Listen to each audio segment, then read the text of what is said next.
السلام علیکم ناظرین، میرے چینل میں خوش آمدید۔ بادشاہ نے گدھوں کو قطار میں چلتے دیکھا تو کمہار سے پوچھا، تم انہیں کس طرح سیدھا رکھتے ہو؟ کمہار نے جواب دیا، جو بھی گدھا لائن توڑتا ہے میں اسے سزا دیتا ہوں، بس اسی خوف سے یہ سب سیدھا چلتے ہیں۔ بادشاہ نے کہا، کیا تم ملک میں امن قائم کر سکتے ہو؟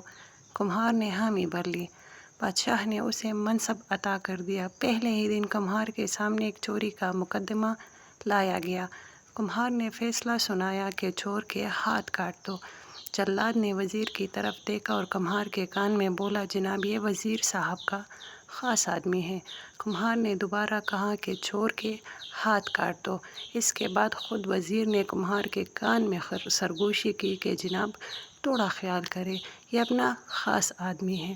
کمہار بولا، چور کے ہاتھ کاٹ دیے جائے اور سفارشی کی زبان کاٹ دی جائے۔ اور کہتے ہیں کمہار کے صرف اس ایک فیصلے کے بعد پورے ملک میں امن قائم ہو گیا۔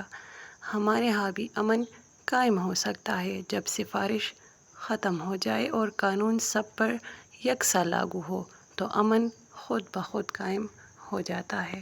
شکریہ۔